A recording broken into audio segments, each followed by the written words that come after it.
Okay, we're good. All right, good to go. And in addition to the board members who are present, we have 3 members of the staff: Carrie Moffett, our executive director; Pam Henson, our communications associate; and Carol Collins, our administrative associate.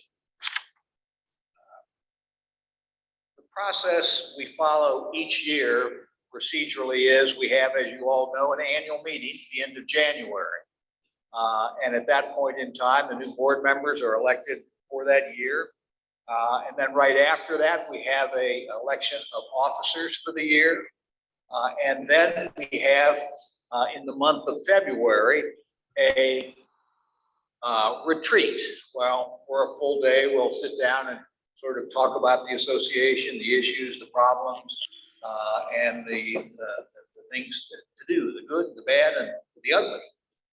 And we then come up with a priority list for us to focus on for the year. And the priority list, we have like 7 priorities we ultimately concluded this year. And we use that as an agenda for each of our board meetings to sort of check on our priorities. How are we doing? And there's sort of one person who's kind of designated in charge of the priorities. In addition, of course, throughout the year, we have new things happen all the time. And so we focus on the new, we focus on the old, and we also, as I say, focus ourselves on priorities.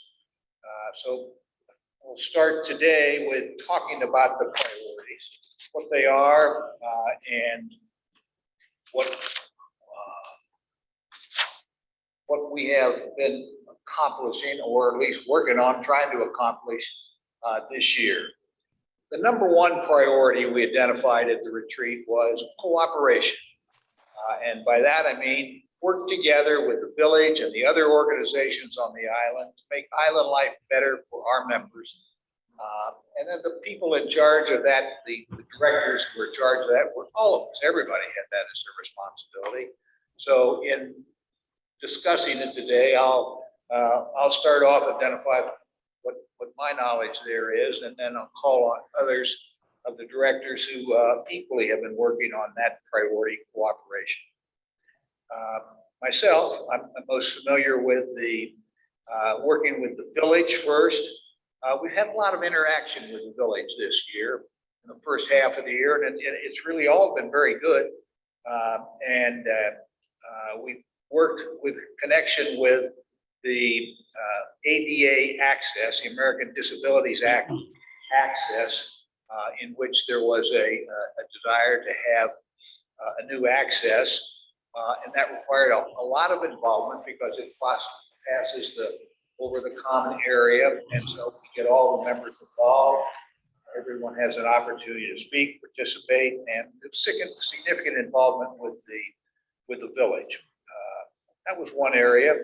Another area we had was a February 16th meeting regarding Sandpiper Trail and a common area use there. Again, that got us significant involvement. We're a homeowner and the village were interested in having an access that would go across the common property. And as we own the common property, the Bulkhead Association does, we have to consent to that, and to consent to that, we let all of our members know about it, invite them to participate, give us their views, thoughts.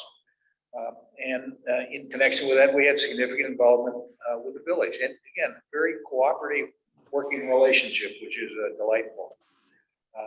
Another area was in connection with the boat park at Timber Creek, mulch site, and that is the boat park had to be relocated. And that, again, took significant involvement between the association and with the village. Robert Drumheller really headed that effort on our behalf, and there was a good working relationship there with the village. And then additionally, we have coming up the July 27th informational meeting with regard to the transportation system, in which we're seeking to get all of the information with regard to the plans, and so the members know and can decide what their views are. First thing they have to do to form their views is get all the facts. And so our job is to dig out the facts, get it to the members, so the members can be in a position to make intelligent judgments. But again, all good working relationships, and that has been nice. In addition, PHI Limited, there has been a fair amount of working relationship with PHI Limited. They're in a phase down situation. There have been a number of assets that they have been seeking to place. We've spent, Joe Bronner and I spent a considerable amount of time with them in evaluating the assets and then discussing it with the board as to what we would like to do.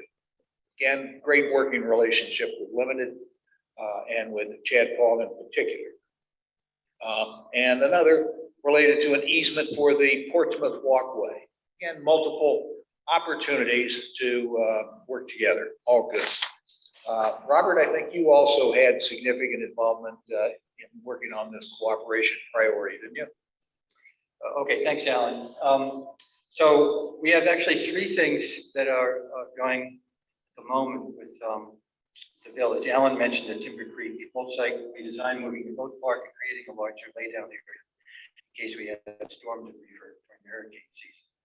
And that's well underway, and we're actually trying to get the bulk, if not all, that done before the peak of the season in September. So the other two projects that are much earlier in the stage, but we're working with the village. One is they're in the process of doing a master plan design to kind of integrate the ferry entrance area with this kind of what I'll call the historic village area. And they've engaged an architect to help them with the master plan design. And they're going to be reaching out to various people who have interest in the village. Of course, they has interest as well as the church and the old Bowley Foundation. And so they're going to be putting a committee together of all these people. We'll be participating with the village in that.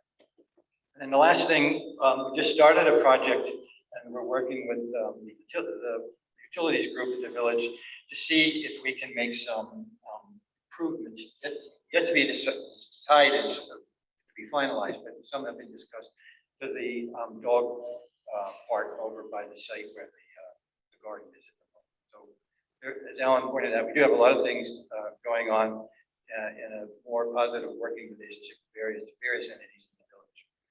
And then we have two projects, just quickly, with the club that we're trying to get finalized this year. One is to turn over our interest in the lagoons. We have, I think we've mentioned this in the past, we have a shared interest in a number of lagoons around the club. We'd like to turn our interest in lagoons over to the club, who's already managing those lagoons. We really don't have, I think, an appropriate role for doing it. For us, it's mostly a question of potential liability. And the club is willing to take that interest on. And then the second thing is, as most people know, the club has purchased Swan's Quarter and the Salt Meadow properties from Limited a couple of years ago, and they're in the final stages of designing a concept design for how that would be developed in a manner that integrates with the rest of the club. Many people will probably see some preliminary drawings, and they're working to update those drawings. And then we are going to pose what we call a project development agreement covering those two lots, negotiate the terms of that with the club, and then that will be, what the club wants to do will be reviewed by one of the ARC groups, the B group, I think it's the B group. Yeah, I may have been wrong. And then eventually it will go for our members for their approval the third week of January for our annual meeting. Thank you, Robert. Joe, I believe you as well have had a fair amount of interplay with other organizations. Well, the first one I'd like to report on is the replacement of the wooden pedestrian bridge across from the villas to the road that goes into the club. It sounds pretty simple, but it involves village utilities, a village road, association land, and a water source for the club irrigation. But to make a long story short, that's been sorted out.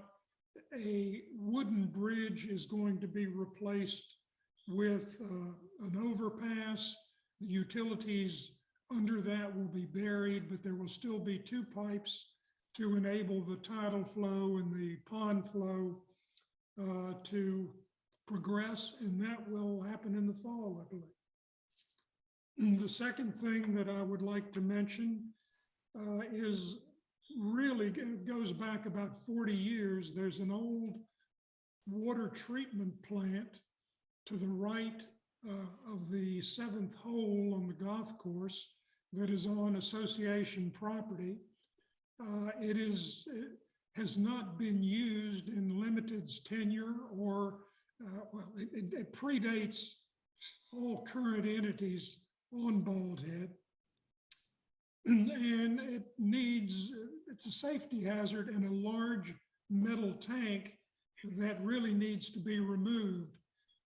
In discussions with primarily Bald Head Island Limited, I'm very pleased to report that Chad Paul stepped up, and the village is going to be instrumental in removing and dismantling this tank and getting it off of the island. There is a second similar plant that I believe the village is working on one of their utility easements. I think that's it. Thank you, Joe. That completes our focus on cooperation with the entities. The second priority is the ARC.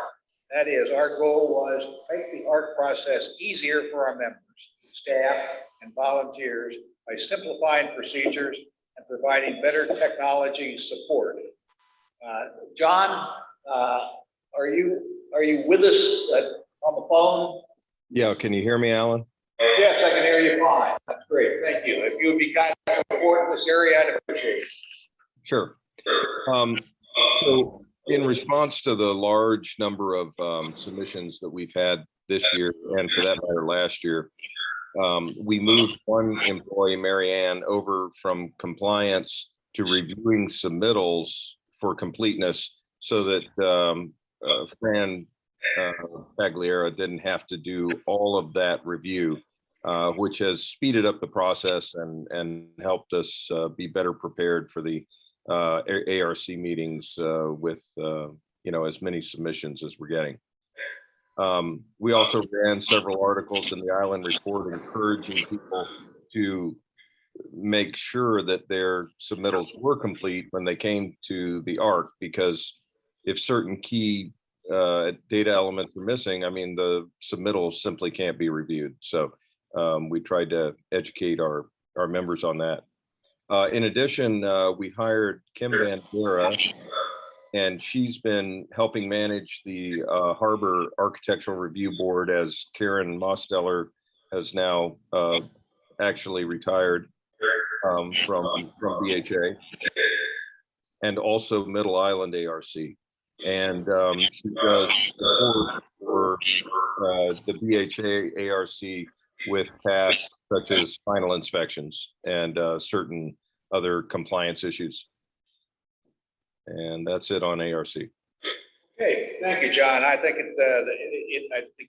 John, through his efforts, has helped the ARC quite a lot, and things are moving forward a little better. It is a complex area, however, at best. The third area for our third priority was violations. And our goal there was educate members more, fine members less, focus on helping our members avoid violations. Let me report on that. One of the areas we have focused on has been the community-wide standards committee. They have been working on that and working to identify homes that need to be brought back into compliance, and the staff has been assisting. The community-wide standards, and I should also say, Joe has been our liaison for that committee this year and has done an outstanding job. This is the first full year of that committee as a regular committee, and it's gotten off to a great start. The community-wide standards violations from 2021 were 32. The number closed 21. There's still 11 open. There are two situations with extenuating circumstances and the committee is working with these owners to come into compliance as soon as possible. And let me just focus on this. The basic process is if the committee identifies a violation, then the committee in a full will discuss it, and if they conclude there's a violation, the staff will then notify the owner, and then there's the effort to just bring it into compliance. Not cite violations, it's just identify, here's an issue, here's a problem, Briggs, you're not doing such and such on your house, clean it up. And almost all of the situations, they get resolved without any violation. In the violations for 2022, as of July 1st, there's a total number of 55 violations. First notifications, there were 13, board involvement 6, and the resolved violations out of that so far is 36. So it's over half have already been resolved, and hopefully more will. But the goal is not to let it get to the violation stage, and I think we're making progress. The fourth area for priorities that we have tried to focus on is communications and transparency. Maintain and improve our multimedia, excellent communications and transparency to our members. Tiffany has been the board member in charge of that area. Tiffany, are you able to report to us now on how we're doing there? I am. And for those of you who don't know, Pam Henson is the staff member who is in charge of collecting the information and sending out the compass of her many duties. Sending out the email blast, the compass is something that she works very hard at. And if I think she's doing a fine job, especially of late, all of the information that she has been sending out to the members. She sent so many, I haven't even had time to read them all, but I think based on there's a lot going on, and I think she's doing a good job trying to get the information out to the members in a timely manner. Behind the scenes, she collects this information, she gets emails from us, and then sends it out to the membership. I think she's doing a good job. We've gotten a lot of good feedback from our members that they are impressed with this level of communication. So I think on that note, I think she's doing a good job, that we're all doing a good job trying to get the information out. Pam is also working with a company for the association to have a new website that has a very aggressive launch date, which is exciting, and hopefully the website will be more user friendly and will have interactive forms that our members can just go onto the website to use and fill out electronically. So that's exciting. Okay, well, thank you very much. That communication is a very important area, and I'm delighted with the progress we make there. The fifth priority we adopted was to welcome, inform, and integrate our new homeowners and members.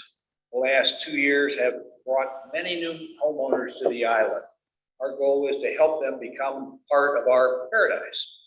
Joe has really headed the effort in that area. And Joe, would you be kind enough to kind of bring us up to date on where we are there? Well, I'm sorry to report that I haven't done a very good job here, but let me start by mentioning Betsy Stephen and her activity to organize, primarily for newcomers, a 40th anniversary potluck luncheon that will take place early in October. And it's a good step by Betsy and other volunteers, but our problem here is we're good at giving people who come to Bald Head, purchase a home, they're full of enthusiasm, and about all they get is a packet of information or a packet of rules. And what they want to do is just make their new property and their new home their own. And really, we haven't done a good job at talking about the way Bald Head operates and welcoming them at the same time. And I hope to get more done on this activity in the second half of the year. Joe, you understate your contributions here. The reality is too, with the island report and communications, there is a significant focus that you caused to happen on the new members, because we've got almost a 30% turnover in the last 3 years, and that's very significant. And to identify that group, to be sure we give special attention to them, is something that we're doing now, and that's very much through Joe's efforts, and we appreciate it. The sixth priority we have was staff make the work life better for staff, more organized, systematized, and technologically supported for our staff. I'm not sure Jennifer is able to, she works full time, and I'm not sure she's able to join us today. Jennifer, are you here? Not Carrie, can you bring us up to date on the progress that has been made in this area? There are a couple of things. One is that with my health issues earlier in the year, there were a couple of things that the board identified that we needed to kind of work on this year. One is developing a long-term medical policy, and Jennifer has been working on that, and Robert in conjunction with our attorney. So I think that's something that we'll have toward the closer to the end of the year. And then the other thing that was really obvious was that we don't have a deputy. So even though I've been here for a long time and information in my head, when my head is not available, we need to make sure we have somebody else who also has a lot of that information. So we have, the board has authorized a deputy position, which we have advertised this week. I already got it on the website through a trade journal that we use. I already have, I think, 3 applications, and we just applied yesterday. So that's good.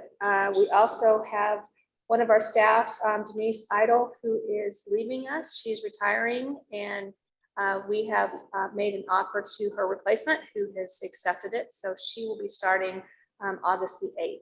So I know there'll be a good transition time with the 2 of them, but we are sorry to see Denise go. She's done a really good job, but I think her replacement is going to be a good addition to our team. So the last thing is that Tiffany mentioned the website that Pam is working on. There are some organizational tools that will be in the website. Particularly, we're focusing on ARC that will put some forms in the website that should make our lives a little bit easier, but also for property owners. And like for example, hopefully uploading their ARC submittals. So we're trying to integrate all of that to make it easier for staff and members with that new site. So. Thank you very much, Carrie. I appreciate it all. The 7th and final priority we've focused our attention on has been to continue with the financial reserves and stability program that Robert and the board have put in place in the last several years. Robert, could you bring us up to date there? Yes, thanks, Alan. We've actually talked about this, I think, a couple of times in the past. A couple of years ago, we did a reserve study the first time, and then spent close to a year kind of analyzing and thinking through the implications of that study. And as a result, we implemented some changes in our reserve policy. When we had the merger, we had 2 different entities with different reserve policies. Now they're harmonized, and our reserve, at a high level, our reserve policy is to ensure that at the theoretical time when an asset needs to be replaced based on the assumptions of the study, any particular asset we would have established a reserve of 70% of the projected replacement cost at that time. In order to get to the 70% level, based on where we were at a spot in time, we decided to phase in over a period of several years and increase the amount of money that we're allocating for a number of particular reserves. We're kind of partway through that process. Started it in 22, and then we have another couple of years to go. I think 3 more years. And it's a little more complicated than this, but I'm going to just loosely summarize the implication for an individual homeowner would be an increase to $50 for each year that it gets increased. That's all underway and is in basically the implementation phase. finalize. Thank you, Robert. Two other areas I briefly comment on, or get comments on. One is the nomination committee process. John chairs our nominating committee, and I thought that you could just bring us up to date, John, on what's the progress of the nominating committee and what's the time frame and what, if anybody who is interested can or should be doing to get considered for the board. Right, and we've had one. Can you hear me? Yes. Oh, okay. Yeah, we've had one meeting of the nomination committee. We have there are 3 people who have submitted applications to be candidates, and we've reviewed those with the nominating committee.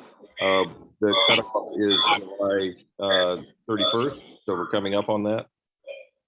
And so in any event, yeah, we'll after July 31st, based on what resumes and applications we've received, the committee will make a decision on who to recommend to the board as candidates. Thank you, John. Under the covenants or the bylaws, the process for the nomination requires that the nominating committee, which consists of 1 chairperson and 4 members at large, submit to the board their recommended names for the vacancies. And those automatically go on the ballot, and then people additionally, if they want to petition on, they get a requisite number of signatures and they can petition on. But John's committee has to report to the board the first week of September. I think that's the day, the board meeting in September. And that sounds like that's all on track. One other thing that's been significant this first half of the year has been the long-range planning committee. There was a change of the chairperson from Peter Mink to Greg Wendling. And the long-range, because Peter is moving off the island, Greg Wendling from Greensboro was kind enough to assume the chairmanship, and he has been active in getting the committee moving along and carrying on the good work that Peter has done. And one of the projects that they have been working on is to assist the board in evaluating needs for expansion. Expansion of our present facilities has been a real concern with regard to the lack of meeting space. It hadn't been all that much of a problem in the pandemic world because we didn't meet. But now that that world is changing and there's more meetings taking place and needs for meetings and needs for staff presence, then our needs are increasing. And the Long Range Planning Committee had a subcommittee, Bob White chaired, and I think Victoria Walker they co-chaired this project and done a great job at really getting started and identifying some of the things that need to be done to be able to sort of fully evaluate the expansion opportunities and needs and with regard to records and really identifying that we got a large store of records and that in the art world and others, and digitizing those might open up some additional space that may assist. And so we've had a meeting with the Long Range Plan Committee and Vicki and Greg and Bob and the whole committee. It's a very active committee. They participate well. We think of them as think tank for the board, and we appreciate their help. So that's taken place and all that. So it's been a active first half of the year. For this meeting, what we like to do is sort of have the hour meeting, kind of half of it, really, we just report to the members, and then we give the members an opportunity to ask questions that hopefully we can answer. And so the last half of the meeting is devoted to that. And so we're at that stage now where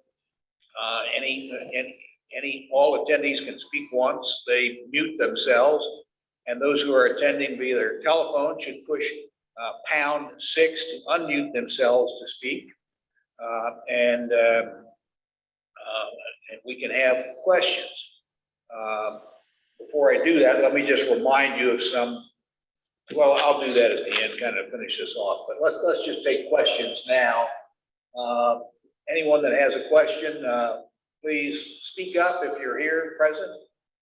We have a distinguished group from Winston-Salem here with us today, and we appreciate their attendance. We welcome questions from them or questions from anyone who is Zooming here.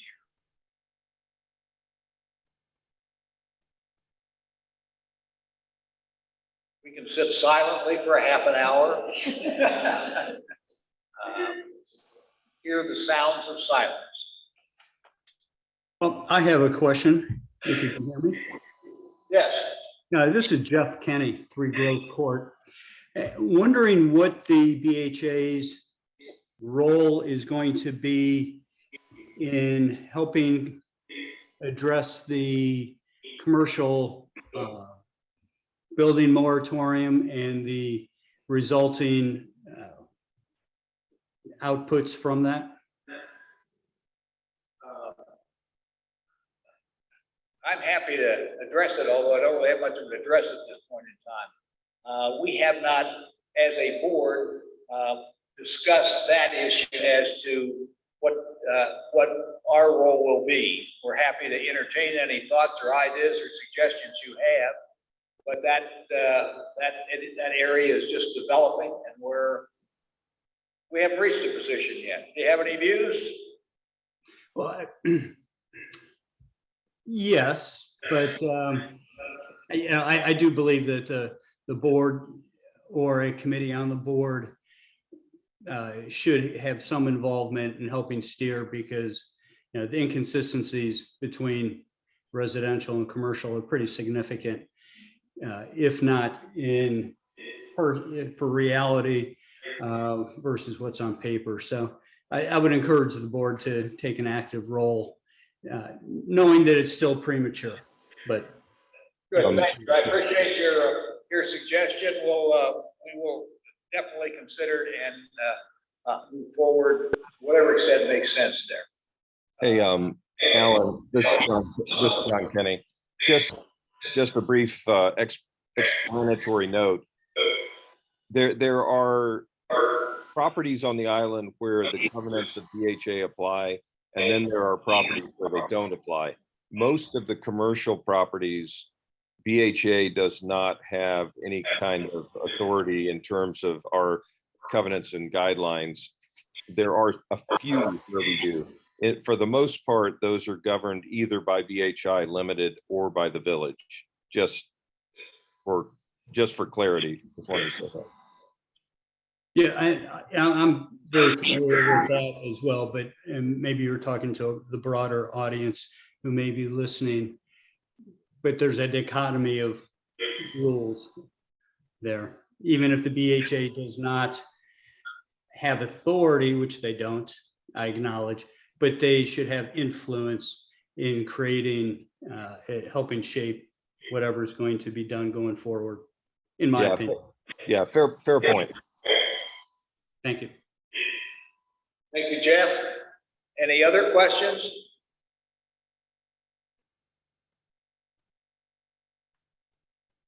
All right, if there are no other questions, I'll bring the meeting to an end, but first let me just remind you of upcoming meetings and other issues. First, we have a ferry sale information session next week, July 27th at 10 a.m. As you know, we have the proposed sale of the remaining assets, or substantially all the remaining assets, limited to Sharpview. And in addition, we have a litigation matter pending at the North Carolina Utilities Commission with regard to the parking lot and the barge. Those issues they're significant issues. They affect us all. And in order for us to get the information and the facts to our members, which we believe to be one of the most significant responsibilities we have, we've scheduled this meeting. We will have Lee Roberts, who is the chairman of Sharpview here, Chad Paul, the CEO of Limited, the mayor will be here, and Peter Quinn and Susan Raybon of the Transportation Authority will be here. And we look forward to hearing from them, and thereafter we will continue on in the process of getting the facts, getting the information. I do believe it's a fluid situation, and that is, it's still not as if these facts are written in stone at the moment, but nonetheless, we've got to get the best facts we can, and then work with them, and then whatever changes take place, integrate those in, and all make our most intelligent decisions we can as to how to get our views heard. Next, we have next Thursday on the 28th of July, we have a Sandpiper Trail spatial meeting, and that's where there is a proposed change in the walkway, which will go across common property there. And again, as I mentioned earlier, if there's a crossing to the common property, that's our property. We at least want to get the input of our members with regard to their views on that method of going across the common property to see if that's acceptable. And then we make a decision as to whether or not we consent to that. And then next we have the regular August board meeting, which is Friday, August 12th at 11 a.m. And you are all invited to each of those gatherings, and whether you come by Zoom, come in person, come by phone, or however, we're delighted to have your input at the meeting or before or after, whatever works best in your lives. If there's nothing else, is there a motion to adjourn? There is a motion. Is there a second? And there's a second. All in favor, say aye. Aye. All opposed, same sign. It passes. We are adjourned. Thank you very much for your attendance today.